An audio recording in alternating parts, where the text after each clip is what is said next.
Well, we got about 2 hours to wait, but I am actually first in line.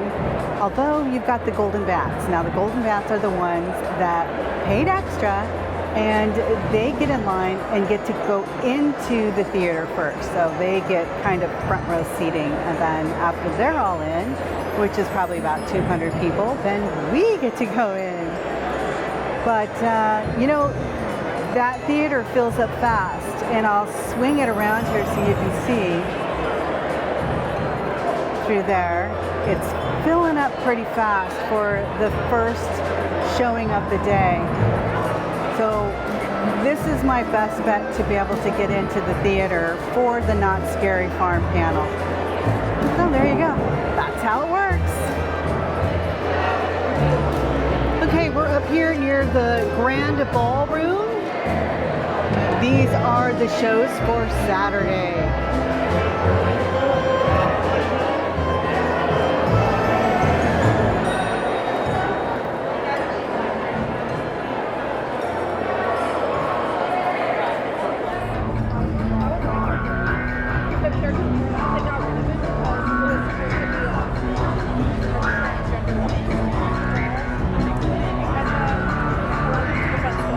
Scary Farm for an exclusive look at the past and the present of the legendary event. Today, we celebrate two beloved attractions taking their final scream, and will explore the creative process behind keeping nightmares fresh year after year. At Not Scary Farm, the monsters are never far away, and they may be closer than you think.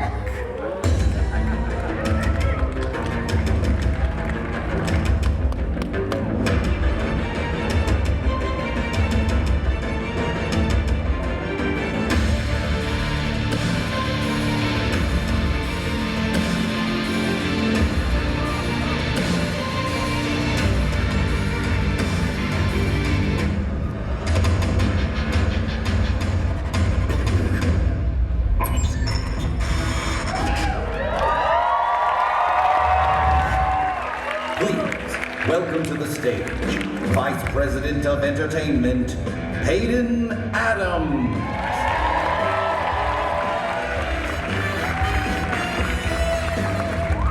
What's up, everybody? Well, hey, thanks for having us. Let's get going. Let's welcome out Christopher Doe, Gus Kruger, Pasta Murphy.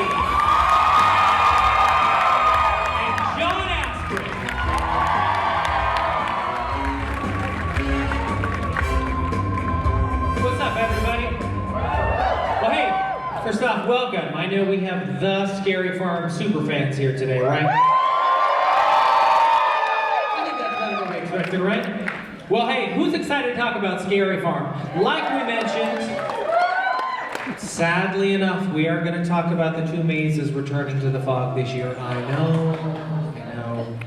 But as with tradition, you know, that's what we do. I do want to take this opportunity to talk about each of them in a little greater detail, with some of the nuances, some of the weird stories, and a lot of good stuff that I think you guys enjoy just as much as we do. And with that, let's kick this off by taking a look at the first maze returning to the fog this season.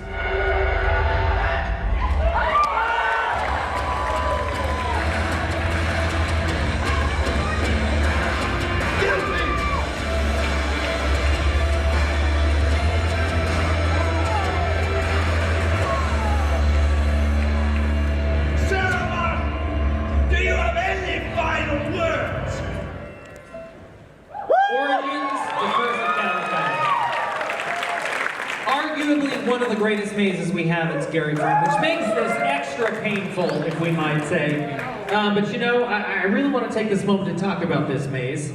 And let's start with Chris Doe. How in the world did this maze come to be? Yeah, absolutely. So, you know, when you think of Knott's Scary Farm, you think of so many things, but one thing that you think about is Ghost Town, right? That is such an iconic location that we have. But more specifically for Knott's Scary Farm, you think of Ghost Town streets. one of the best scare zones ever. So we took those two, we combined those together, and on top of that was able to tell the story of Sarah Marshall, the Green Witch, and then now we have Origins. All right. Hey, John, this maze is obviously built on the foundation, right? The legend of Calico. Can you explain how Ghost Town got started before we go too deep into Calico and Origins, the Curse of Calico? It's crazy, it's amazing, and I think what Origins helps us do, and we all know it, and we've said this time and time again, Origins is really our love letter to Ghost Town. It's the start of the entire event for us, for Knott Scary Farm. And for us, Origins and the story and what it means and how it all started, the Origins, the story itself really tells the start of it all. The moment that the three Marshall sisters are caught, and they are ready to be hung, and it's a botched hanging, and there's a vile curse that spreads out throughout the whole entire town of Calico. And Origins helps capture that moment when it happens and immerses us into those little story beats. That gives us a little rhyme and reason to, when guests walk through Ghost Town, what started it all. Yeah. Do we have anybody out in the audience today who maybe has graced the maze Origins? Maybe as a scare actor? Do you recognize that scream? Hey, Pasta. Here's one for you. Origins is, at this point, I think the longest running maze at Knott Scary Farm, right? It is. Can you explain the behemoth of a task that it is to maintain something with such high production value and incredible talent who execute on it, and what that's like year after year to deliver it? So year after year, what it really comes down to is we want to give our guests the experience from whether it is our opening night for the very first night to our closing night. And a lot of it comes down to the creative integrity and how we train our talent. We want the show to be the same from the first night to the very closing. Yeah. Well, we're talking about the Green Witch, right? So let's talk about the Green Witch specifically a little bit more. Pasta, who's the Green Witch? Well, the Green For Witch, anyone who doesn't know. if you don't know, the Green Witch is our longest running icon. So originally, the Green Witch started in the 1970s, which is kind of fun, and it was a talent-driven thing. Like, it came out of the birth of what our creative minds and our people here at Scary Farm had. And I think one thing that's really cool about the Green Witch is whatever ideation she is, whether she's in the maze, it has been performed by male and female presenting performers. So she's an all-inclusive icon. When you're walking through Origins, yes, all-inclusive, that's exciting. But one thing I want to take to know, when you are walking through Origins, you see the iteration of her. So it starts, if you look through the mirrors when you're walking through the maze, you'll see her transform into the version that is in the maze. But it is very different from the version outside of the maze. I think one of the things I love are hearing the stories about the different people who have portrayed the Green Witch over the years, and the level of sass or horror that comes to it, whether it was a male or female presenting individual, like some of my favorite stories. So, needless to say, I think we just love the Green Witch. We do love the Green Witch. Peyton, I love her so much. I have her tattooed on my leg. There. Is anyone else out there that diehard? Just me? Okay. Just well, not yet, right? Not yet. All right, okay. Well, outside of the Green Witch, there's a whole host of other characters in this maze, right? John, I would love for you to talk about kind of what it was like to navigate creating all of these iconic scenes in this maze. I think well, number one, I mean, there was a lot of fun that went into it. There was a lot of heart, a lot of passion that went into creating each of these scenes. I think one of the beautiful things about this and the charm about this maze, especially on a scenic level, was that we were able to transport guests into this world of Calico. And you were able to see certain landmarks inside the maze that you might be familiar with if you've ever been to Knott's Berry Farm. Places such as like the jailhouse, places just like the Haunted Shack, for those of you who are fans of our original Haunted Shack. We really take our guests back and really show what it was like before all of this happened. And navigating through it was fantastic because there was a nice little moment where were able to throw in a whole ton of Easter eggs, and it was just awesome. I mean, hopefully you'll get a chance to see it this year when you go through it.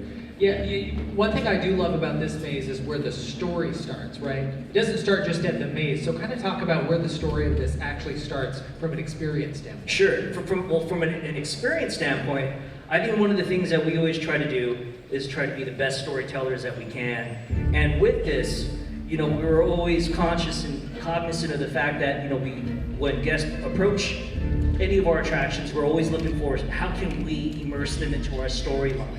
Should it start as soon as they enter the maze, or can we start a little earlier? And so the beautiful thing about how Origins was created was that we're able to use our landscape, the existing landscape of Knott's Berry Farm from the Boot Hill Cemetery, and that's really where we take our guests through, and our story takes them and warms it up until the moment that they reach the gallows, where you have the mayor who's inciting everyone and making sure that they're, voting to get her hung and the sisters, and it really raises that sense of anxiety. So by the time you go inside the maze and you're inside the courthouse, you're already committed, you're already immersed, you're already there in our storyline. Yeah. This maze has a lot of awesome characters. And I love looking up even at just some of this inspirational artwork. So I kind of wanted to hear, what's everybody's favorite character in this maze? Chris, what's your favorite character? It's actually who you see right now on screen. It's the Catawampus.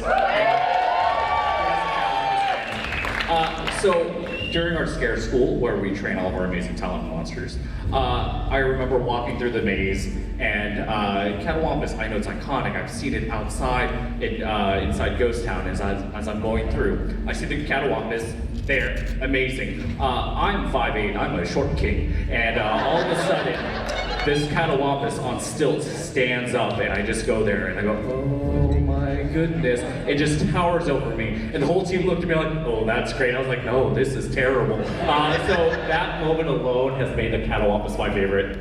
All right. What about you, Gus?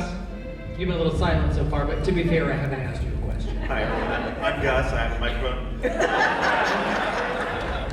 Well, I don't think the Haunted Shack counts as a character, but man, I love it being in there. In a way, it is its own character. But I love that little baby that's in the hotel. Anybody love the little demon baby? That baby is pretty good. You're like the actual human characters, yes. Honestly, for me, it's just seeing all of the faces that are on our talent and on all the props, just seeing the sort of the trip down memory lane of all of those different faces that have inhabited Ghost Town for so many years when I started. So there's too many to name. I don't have a particular one, but I love the vibe. Okay. Hey, Pasta, how about a second favorite? Oh no, a second. Well, clearly Green Witch first. The second one, I will have to agree with Chris on this one, would have to be the Catawampus, because there's a really fun story that I'm actually going to let somebody else tell about that happened with the Catawampus. John? Just don't cuss, okay? I'll try my best. This is a very traumatic question. I love all our monsters, right? But the little story, this true story. This did happen. So normally when Scary Farm happens, Pasta and I, we switch gears, right? We're from the creative side to the operation side. But then when it comes down to the season, we're out there show directing our talent, supporting our shows and things of that sort. And so for myself, I do show checks in which I go throughout all the mazes constantly throughout the night. Same thing with the scare zones, and I do a show check to make sure, the quality of the show is fantastic. And our cast is incredible, so incredible that as I was going through Origins, I think it's in its second year, right, Paz? It was its second year. So I'm going through Origins, and mind you, when the talent sees any of us go through the maze, they try extra hard to scare the living daylights out of us. And so, I'm really easy to spot because I'm like the token bald guy and everything, so my head shines, and it absolutely sucks the attention towards me, right? So I'm going through the vortex, and I'm in the gallows, and lo and behold, there is this group-looking thing, right? And I am the short king. I am 5'7", not 5'8", so he towers over me, and I didn't see him. I knew he was coming in for the scare, and the Catawampus straight goes in for a lunge. And when he goes in for the lunge, forget that they have this big, huge mask, right? Well, smacks me right in the face, and I fall back into the arms of one of our scary operators, right? Juliana, she was one of our management, our managers. And so I'm trying to gain my bearings, and I'm noticing that it's hard for me to see, and I'm not done yet, right? So she guides me out of the maze, and I'm trying to feel my way out. We're outside at the exit of the maze, and I realize that catawampus knocked out my contact lenses. And so I'm blind as a bat, right? He put me on glasses. You could, raise it up to the sun and burn ants on the floor. It's kind of one of those things, right? So I'm calling Pasta. We can't get a hold of her. Her and I are usually stuck at the hip during the event. And we couldn't get a hold of each other. So I finally find out that she's backstage, and I'm trucking through the masses of monsters in backstage. And Blindly, I tell her, like this. I told her that I can't see, and so, and that's not all. I'm like, hey, you know what? I have to go home and get my glasses. So John literally has to leave. Comes up to me looking like a pirate backstage, and he's like, "The cattywampus just kicked my butt. I have to go home." And that will always be a moment I will never forget about Origins. No, absolutely. And the funny thing is, it doesn't stop there. As I was driving home, I'm at the exit, and I'm trying to clear my eyes like this, and lo and behold, as I'm clearing my eyes and doing this, I turn to my side, and there's this lovely older lady who looks at me and winks back at me. So I'm like, I love the catawampus, and that will be forever the day that I'll always remember, because it's the day that the catawampus whooped John's ass. Yeah, it did. I have one last question on that. Did someone give that talent and appreciation card? Absolutely. Absolutely. 100%. Man. Never a dull moment. Did we ever see if there was any footage of it? No. Too bad. Well, this maze is full of incredible detail, rich history, but it's also got some pretty incredible effects. So, John, I'd love for you to talk about this scene specifically there, right? That's the second final scene, right? Yeah, absolutely. It's incredible. This is the witch's lair. This is where we get a chance to get this build-up and this crescendo in the story as you enter the maze. You see these video portraits of her transforming from Sarah Marshall to this incarnation or this iteration of the Green Witch. And when you reach this spot right here, it's like the pinnacle of where you see her as this omnipotent being of enrage and power, and she's flying over us. And so this is the moment where, and generally we have high flyers all the time in our mazes, right? We have stunts, but this is the one that totally pulls your attention, because for the first time you see her from the start of the maze really embracing her power. And so she's flying around us, and it's insane. Yeah, awesome. She's peak right here, literally. She's at her peak performance at this point. And it was really cool to see her come to life, because for those of you who've walked through Origins, watching her fly above your head is truly it's right up there with, Emily bursting through Paranormal. It's a truly iconic moment. Okay. Well, hey, for this next question, I want to go with some audience participation. So I'm going to ask them a question about why they think fans like this maze so much, and then I'd love for you to just react to what they say so we know if they're full of crap or not. Is that okay? Okay. So, Chris, why do you think fans have grown to love this maze so much?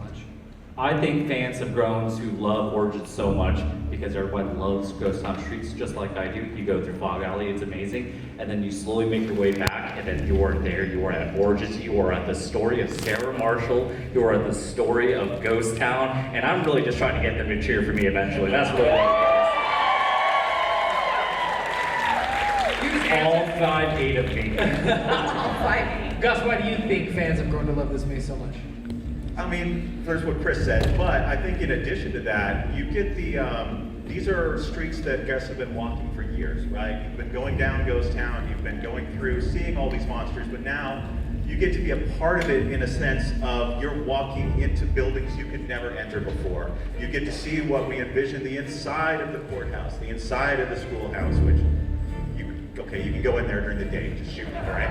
But, you get to see all of the insides and more. You get more layers, more context, more structure, and you get to go into, live your own part of Ghost Town Street, see how it comes to fruition. Is that why you like it? That was like a college try. I think they agreed though. Pasta, what do you think? I think fans really love it. Is as John said, it's our love letter to the origins of Scary Farm. Okay. I think they like that one. And John, do you think there's anything you could add that hasn't been said already? I was going to say the Catawampus, but no, aside from the Catawampus, I think it's crazy we create these incredible worlds, right? Yeah. But I love it because of the talent throughout the years that have taken these roles and made it their own and really brought this experience to life. Okay. Well, and with that, all good things have to come to an end. So with that, we bid a fond farewell to Origins as it returns to the fog at the end of Scary. Hey, no boo, you can come check it out. You got 28 nights to come.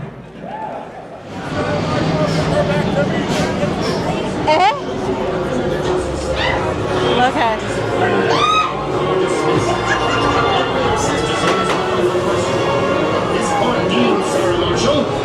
She's guilty! Silence of slithering wastes desolation.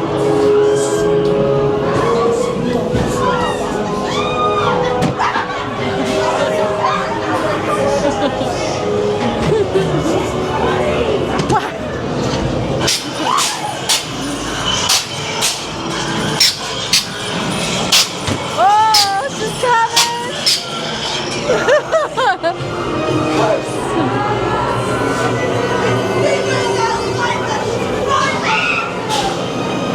She's mad.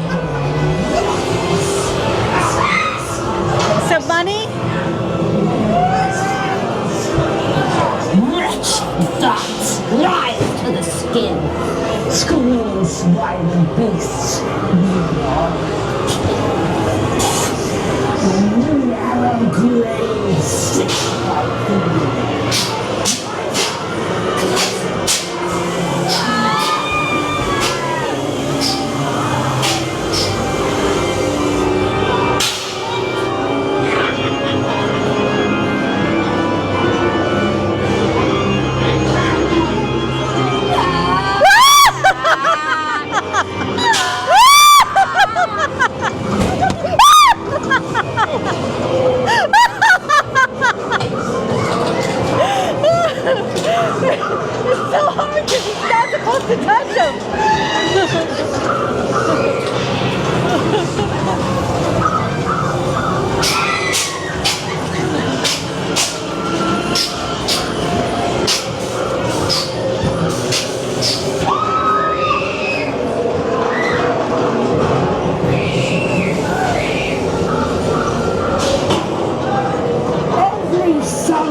Go get her!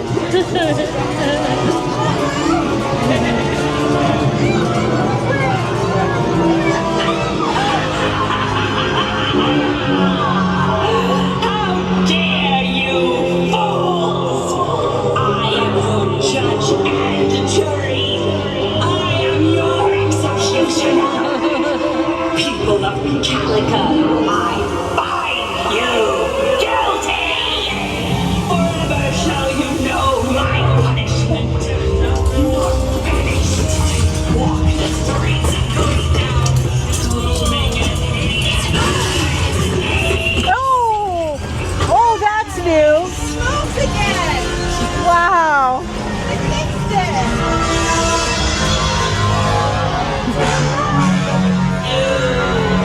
Witch! It's the witch. It's the witch! It's the witch. Sarah, we love you. And I love that you love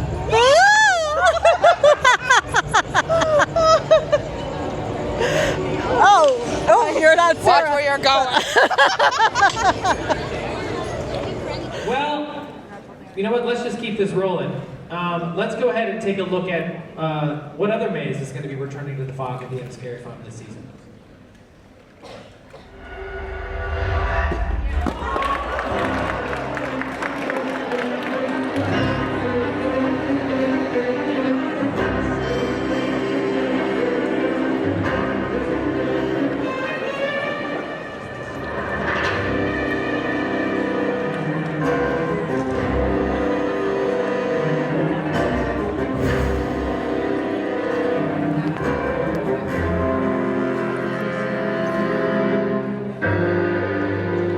Chilling Chambers.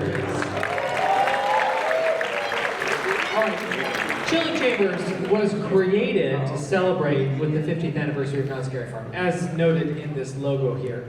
You know, Gus, why don't you take us through how, for the 50th, this maze came to be?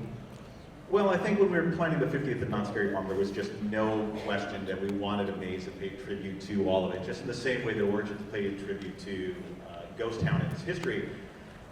I couldn't imagine a 50th at Scary Farm without some sort of anthology that celebrated so many classic mazes. It just didn't seem like something that was, not doing it was not an option. Right. I mean, and it was also the first maze, right? Oh, that's right. Yeah, the Chilling Chambers actually the name comes from the 10 Chilling Chambers, which was the original Scary Farm maze, the first one way back. I'm not the historian, I can't tell you the year, but this maze going to the Chilling Chambers is a throwback to 10 Chilling Chambers, which was our first maze ever. 1977, right? Yeah. Well, you know what? This maze is really. Hey, it's all good. I got you. I got you. Well, Chilling Chambers, it's a celebration of Knott's Scary Farm, right?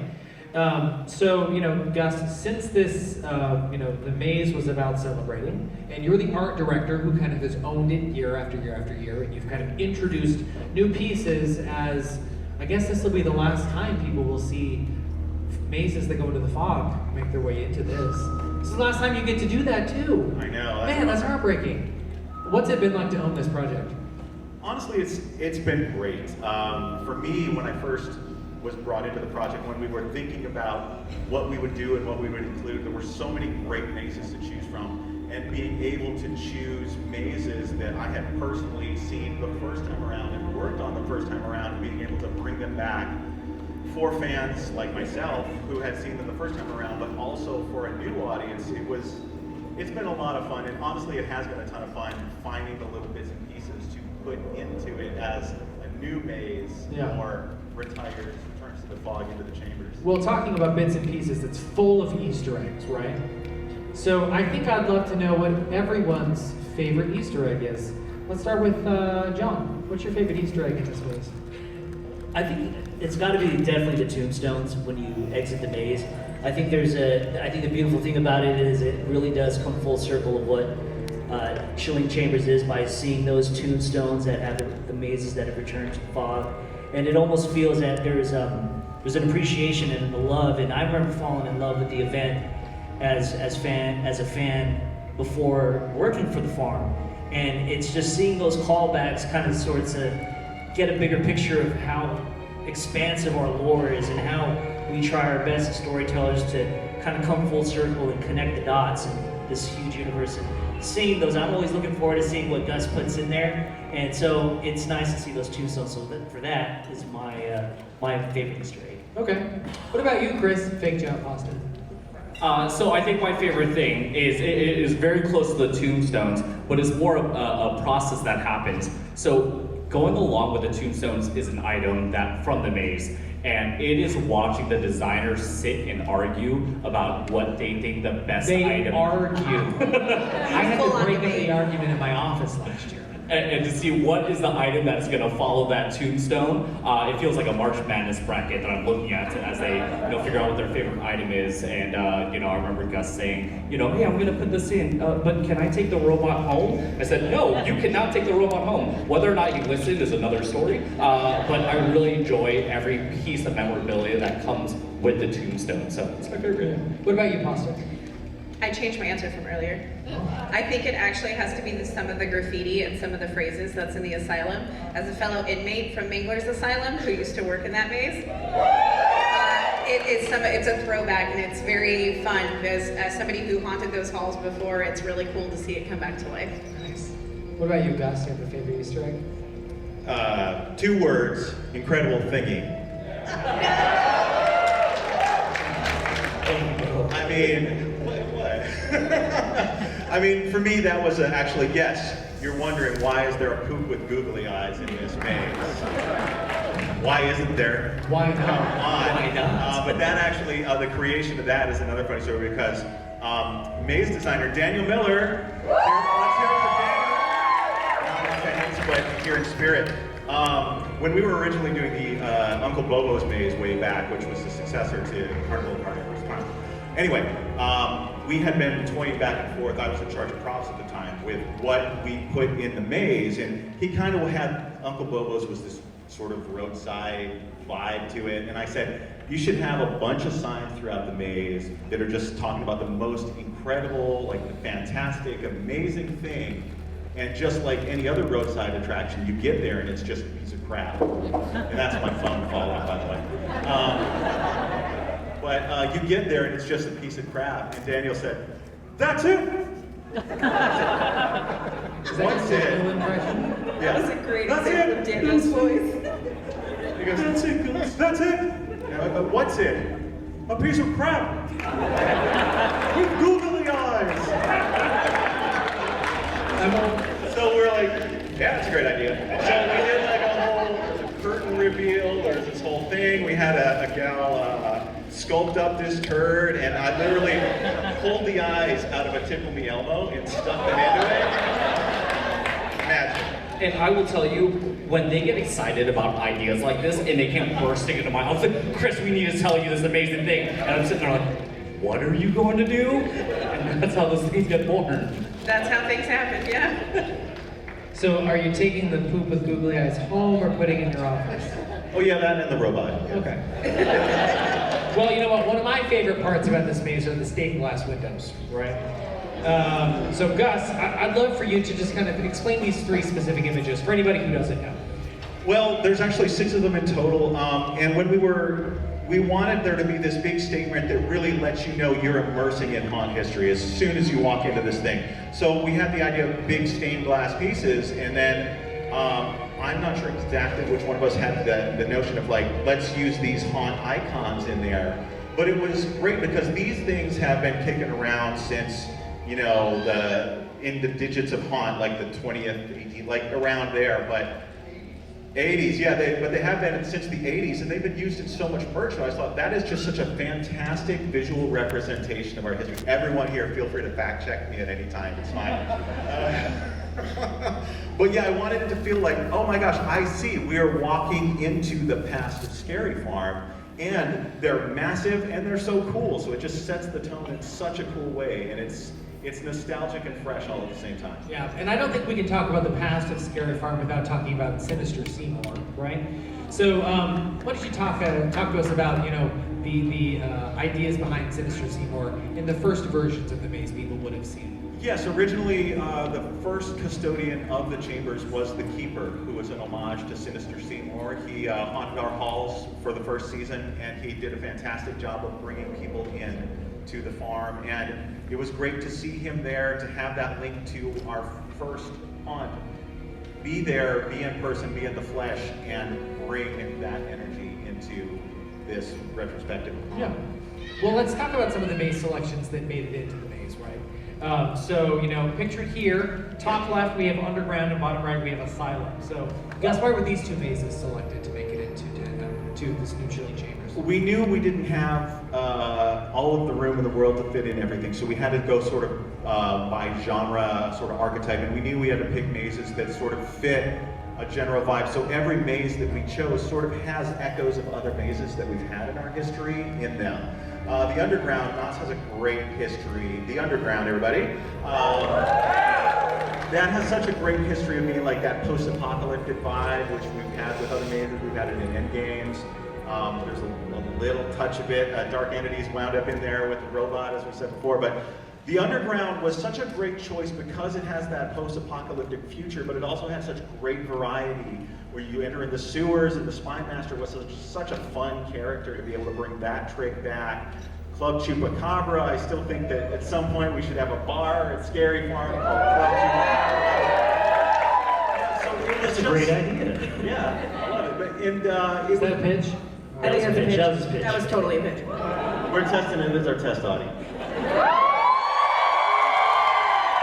I don't think there's a better audience, so maybe that's what we should just do. We should pitch to you in the season before. But yeah, so the Underground was our choice for that post-apocalyptic vibe, and the Asylum, what can you say about it? Like, if there's two mazes, oh come on, you can do better for the Asylum. Yeah, hooting and hollering for one person over here. But yeah, the Asylum, another Daniel Miller creation. Daniel told me if I mentioned it twice, he'd buy me lunch. It is really in the group chat. It really is. 11:24 a.m. But yeah, the Asylum, I mean, the Asylum was another one of our extremely long-running mazes. For me personally, I got to work as talent in the first year of the Asylum, so bringing the Asylum back was another non-negotiable. It is such an IP that resonates with so many people that how could you not include the Asylum? You just couldn't. Yeah. Okay, let's look at two other mazes that also appeared in this before we wrap up. So top left, we have the Carnival of Carnivorous Clowns in 3D. Good. Got it. And also Doll Factory. So why don't you touch on these two mazes? Well, clowns have been so prevalent for so long, and yes, they do live in the boardwalk, but we also have had clowns throughout, our history. And Carnival of Carnivorous Clowns just was one of our longest running and most successful, and at one point it probably was the longest in its first year, the longest maze. Literally, it was Ever. almost a mile long because no Do you one. mean that facetiously or? No, seriously, because when Dan, I believe it was one of his first designs, nobody told him no. So he just kept going. And I remember walking in and I'm like, does this thing ever end? There's so much taffeta, my God. But yeah, I mean, Carnival of Carnivorous Clowns, who doesn't love a good clown, right? We had to make a cut. That was the clown maze that took it up to the next level. And if we're talking about mazes that just needed to be included, you had the Asylum, but the Doll Factory just goes without saying. The Doll Factory was another one that I had the luxury of working on in the props department for the first year, and it just had such a great variety. It wasn't just creepy clowns or creepy dolls, it was creepy furniture. It was like just creepy in general there. People turned into furniture. People turned into like other types of sculptures. You had that H.R. Giger-esque wall with the baby heads and the tubes and the freezers with all of the flaps yeah, the and freezers. the freezer There's just section so with much the frozen. stuff. That guy, the marionette murderer, the name of the killer there, that dude was a versatile artist. I don't know how else to say it, but honestly, the Doll Factory was so well beloved, but also so influential because you see echoes of the Doll Factory in so many other haunted attractions, even out on this floor that, again, how do you not include the Doll Factory? Well, and with that, let's hear it. Well, and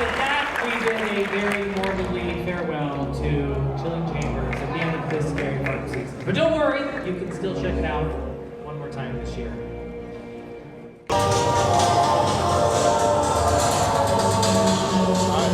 That's new.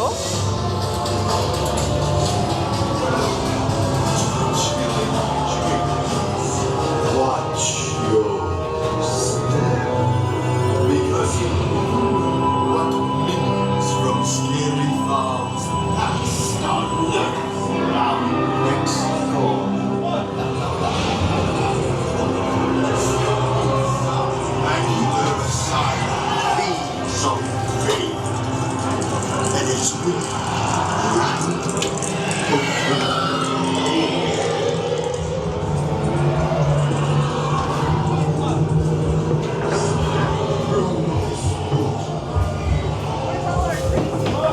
There's one.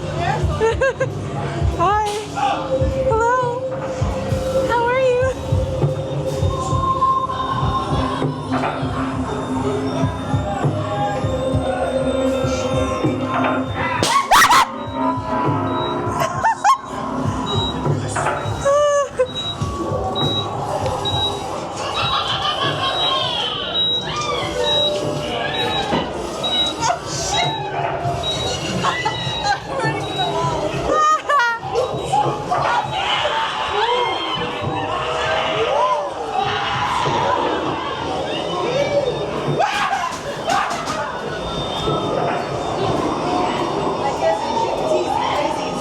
No.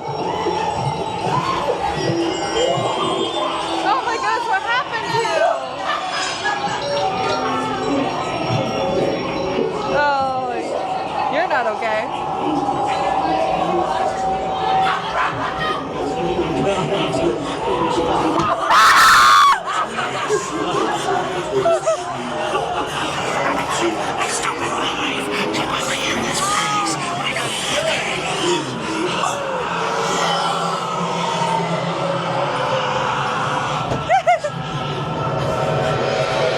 You've escaped this. That lovely blue light on your shirt makes me see you in the dark, my dear. Jack is ready for you. The cascade's fly ahead. Especially those that always have to do in the fight through the underground. We're gonna take your precious little self. That one?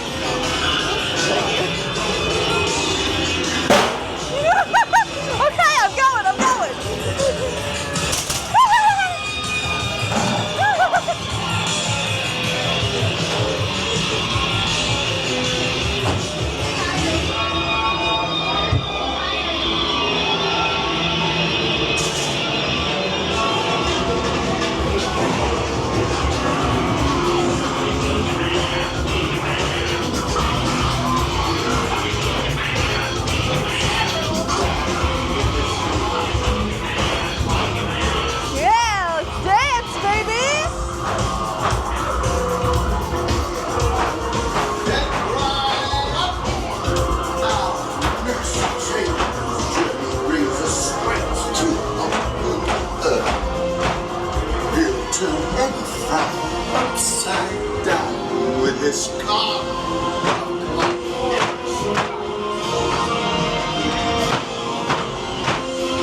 should die. Before I wake, I break its toys with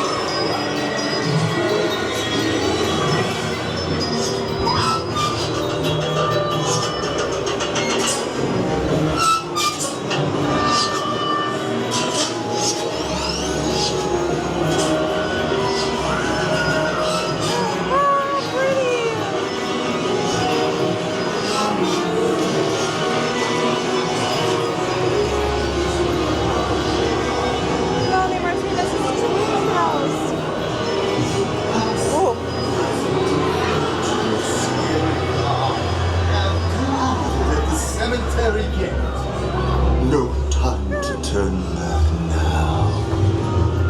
Your cursed destiny awaits. Feels like a foot massage.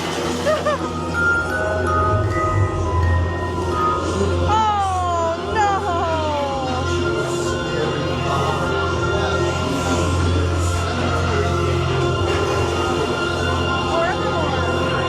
Yeah, forevermore. That was a maze.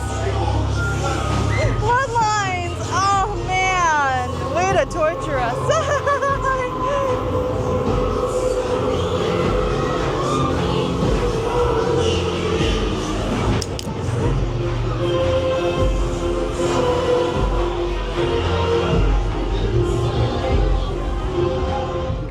All right. I mean, like, that's normally all we do, right? Like, that's all this panel is? Yeah, I think that's usually. We've got so much time left. I think Leah. that. Oh man, I think that's usually what we do. I think And they're all we usually looking call at it us? here, with all these people here. Like, are we? I mean, should we, wait, I mean, should we reveal something? Everybody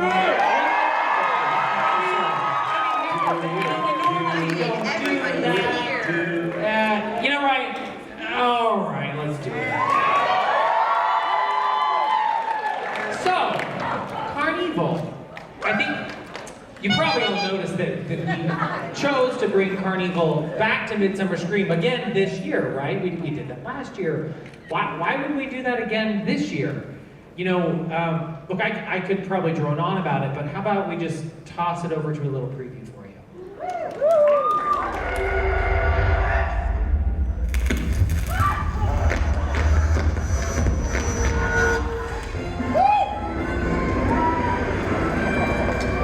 Hey guys, look over there!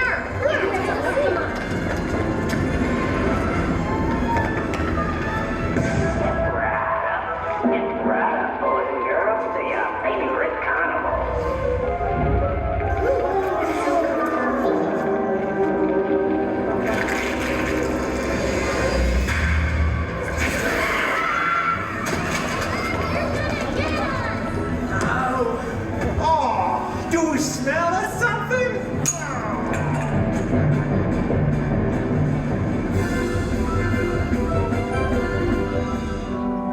Well, this year we are very excited to present a new evolution of CarnEvil. With the departure of Mesmer last year, which I think broke everybody's heart, right? Everybody loved Mesmer. Well, we're very excited for this new evolution that is going to merge the universe of Mesmer and all the things we love about CarnEvil, specifically with the goal of putting the evil back into CarnEvil. So, hey Gus, we really don't need to show one. I don't think we need. I think maybe just a little bit. All right. Hey, Gus and John, why don't you guys give us an overview of this new cast of characters? How about that? Well, what we wanted to do was bring the sideshow back to CarnEvil, and really, what better way to do that than the master of the sideshows at Knott Scary Farm, our own Mesmer. So we are very happy to be able to reinvigorate and evolve CarnEvil to once again come back to a 1920s aesthetic, a 1920s vibe, bring in the sideshow, bring in some clowns with a real grit and horror to it, and all of the other elements to that, and just bring you a fresh take on CarnEvil without losing so many of the clowns and things that you love. John, you did a lot of the character design work. Kind of talk to us about what it was like to work on that project with Gus.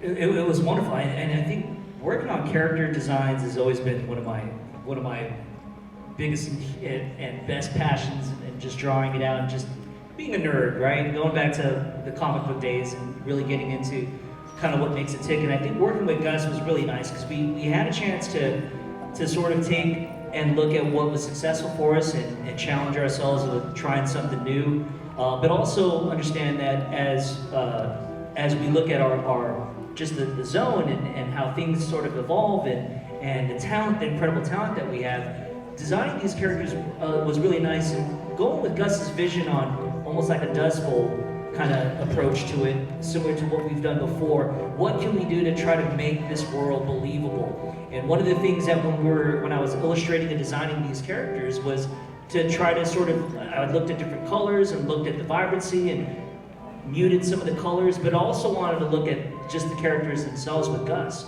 And as we were looking through the characters, what some of the things that really interested us and was always strong with all of our performers in our street zones is just their levels of interaction and the ownership that they take with their characters and even with new characters.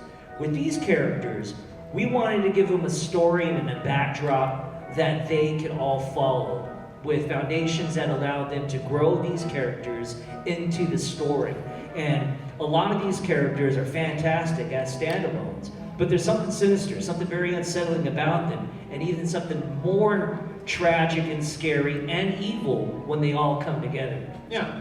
Well, you know, we actually brought a few of them with us. So I think we did. Why don't we bring them out?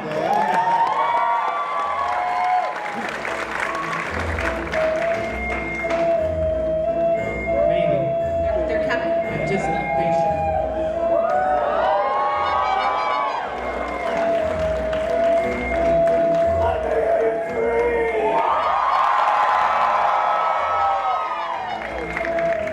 Well, hey Gus, why don't you kind of talk us through some of these characters? Let's start with the Barker down here, stage right. Well, we've got a Barker over here on stage right, don't we? This fellow right here is the one that is here to get everybody off their guard, bring them in. Classic CarnEvil Barker, who's here to get you hyped up, get you ready, and also get you a little bit, get yourself, your sense of safety down so that we, and the other clowns of CarnEvil, we can fleece you for all you've got, maybe even your skin. All right, well, how about everybody's favorite here, Senator Mesmer? How could we lose Mesmer? Why would we lose Mesmer? We wouldn't want to do that. Mesmer, as you remember at the end of his maze, had fallen into his own hypnosis in the Red Room, and as a result of that, he had lost the ability to control beyond death. Destitute, sad, he's bummed out, he doesn't get to kill people and just keep them alive anymore. What a bummer! So, he found his way to this traveling circus, very coincidentally called CarnEvil, that he was able to infiltrate, hypnotize the ringmaster and the others in there, bring along a sideshow, and now he's working to regain his mojo and keep doing the things he loves. All right. And how about here, stage left? Talk to us about the Clown Maker. Our leading lady. Well, the Clown Maker. The Clown Maker is our new queen of the clowns. She is the one who is in charge of all of the clowns on the boardwalk, working very closely with Mesmer himself.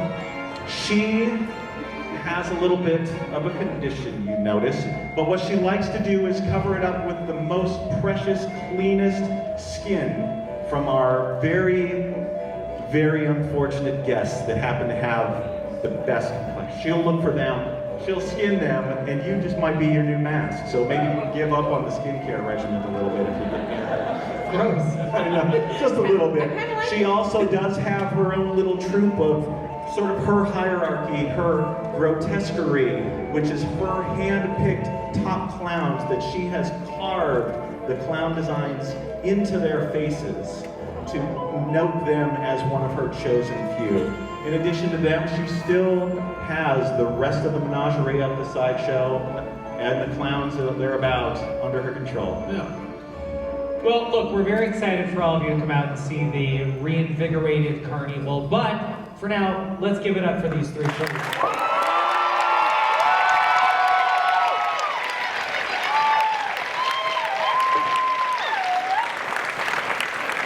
I would be remiss if I didn't say it doesn't just stop there. This is just what we're choosing to show you.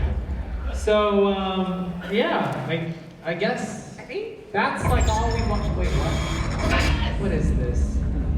Oh.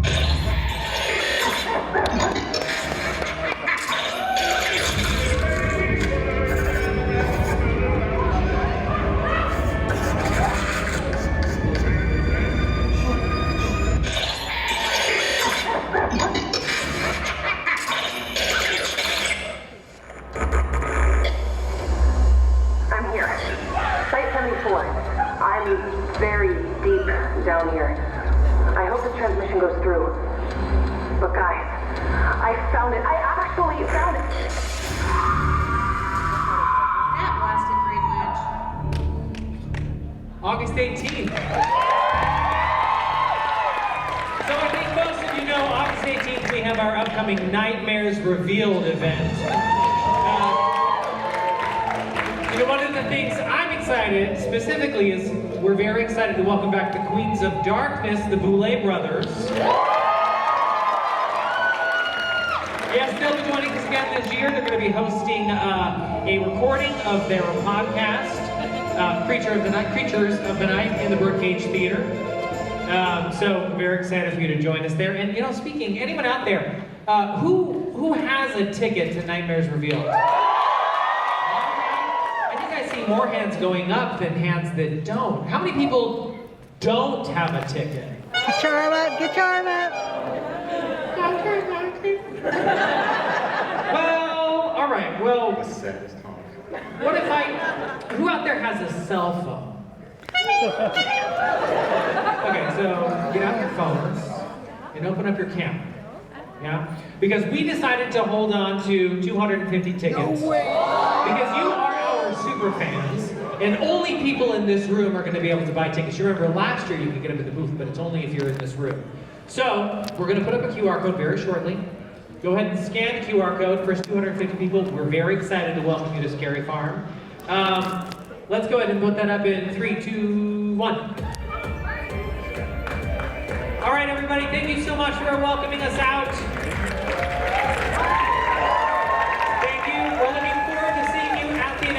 Where we will be revealing fully our 2 new mazes, more about CarnEvil, and guess what? There's even more exciting, bigger things coming after that. So we'll hope to see you there. Otherwise, Chris, Gus, Costa, John, thank you so much. Thank you so much, everybody. Enjoy the rest